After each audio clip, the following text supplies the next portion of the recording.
the announcement day. Hello everyone and welcome to my space vlog. I'm so excited because I have a big announcement to make. After completing years of training, the day I've been waiting for all my life is finally here. I was always happy to be among the 350 people who have been selected to be NASA astronauts, you know. And here's a fun fact for you. The original 7 is included in that number.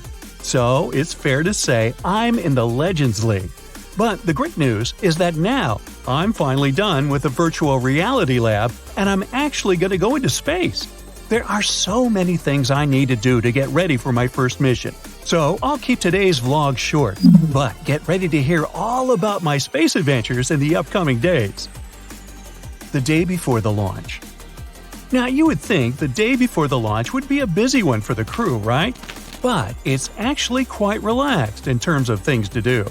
Since the upcoming days are going to be stressful, NASA lets us spend time with some of our selected family members or friends who have been cleared to be near us during our pre-flight quarantine. We also get to stay at a beach house they own. Is this a dream job or what? But the most important thing we're advised to do today is to get a good night's sleep. That is, if you can, but no pressure. I'm going to try and do that now, so off to bed I go. It's a good thing that we were banned from drinking coffee 24 hours prior to the launch. Otherwise, I bet all the caffeine would prevent me from having peaceful dreams. Launch day. Today is the big day. First of all, although it's one of my favorite songs, I'm trying to avoid listening to David Bowie's Space Oddity, because ain't nobody wants any sad vibes. Secondly, coffee is not permitted for breakfast on the morning of the launch because of its diuretic properties. Having to use the restroom all the time can be a bit of a problem when you're going off to space in the cockpit, you know. Now, this may be a bit shocking for you, but other than all this, the astronauts have a significant chunk of downtime during a launch day. Before we depart for the launch pad, we do a final check and head to the restrooms for a pre-launch pee. Then it's time to climb into the cockpit. Many of us actually take a nap once we're there, as the system goes through thousands of pre-launch checks, including air-to-ground voice checks with launch control and mission control. And here's a fun fact for you. We wear adult diapers during this time, just in case. Alright now, let's eliminate talking about elimination for now. Well, now that everything is checked, it's time to start the main engine. Prepare for liftoff. 5, 4, 3, 2, 1. Woohoo! A day in space. Welcome to space. Now, I was going to say I will walk you through what a day for an astronaut on a space mission looks like now. But up here, I will float you through it. Now, first of all, every minute and every second of an astronaut's day in space is planned. From eating and brushing our teeth to working and sleeping, every move we make is based on a schedule. The things we have to do are planned down to 5-minute increments by a team in mission control called Ops Planner. This is crucial because these schedules show what is happening and who is involved with what at any given time on the space station. But don't worry, it's not all work and no play. Even if those are according to a schedule too, we still have free time to ourselves. Now, the concept of a day aboard an orbiting spacecraft is a bit different than what you might imagine. Every 24 hours, astronauts on board the International Space Station experience 15 sunrises and 15 sunsets as the station moves around the world. But for millions of years, humans have been living according to a 24-hour daily cycle. Our brains and bodies follow the circadian rhythm of waking and sleeping. That's why astronauts work and sleep to similar schedules that match these cycles and rhythms, because anything other than that would have us living in a state of permanent jet lag. Accordingly, an overall day for us looks like this. The workday is from approximately 6 a.m. to 9:30 p.m. Greenwich Mean Time, and it includes 3 meals and 2.5 hours of exercise. The morning routine. Our space morning schedule is sort of similar to our Earth morning schedule. We are awoken by an alarm, and we begin our hygiene routine with the stuff that is provided for us in our hygiene kits given by NASA. Those include rinseless shampoos that require very little water, since there are no genuine showers in space. The funny thing is, the water we use floats away during this.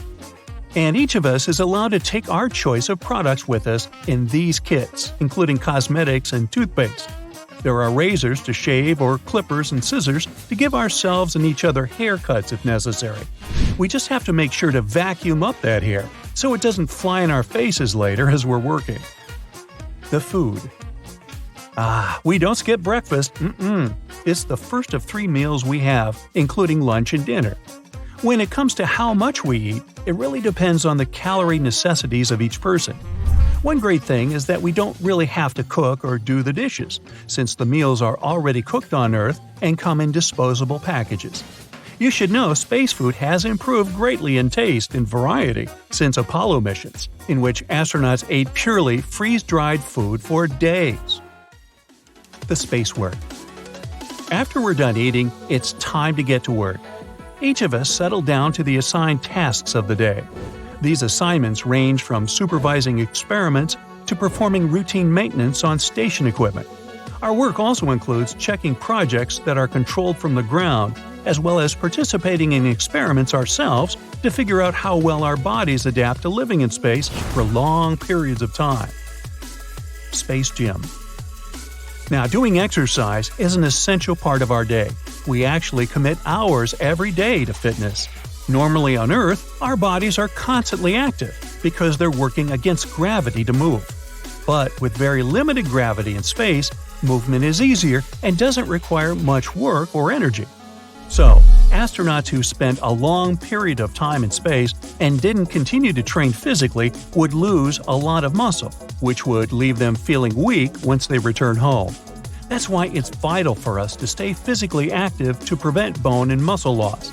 It also helps relieve what we call space snuffles that are caused by body fluids accumulating in the head due to not being tugged downward by gravity.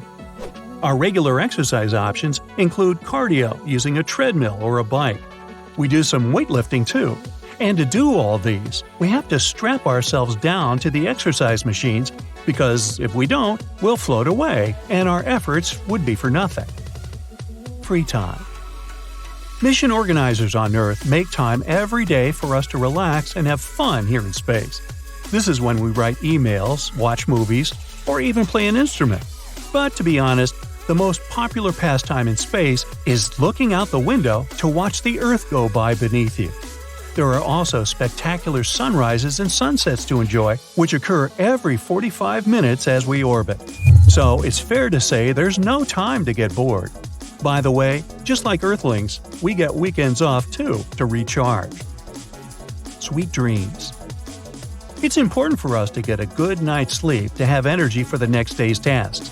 However, here in space, we can't climb into our beds.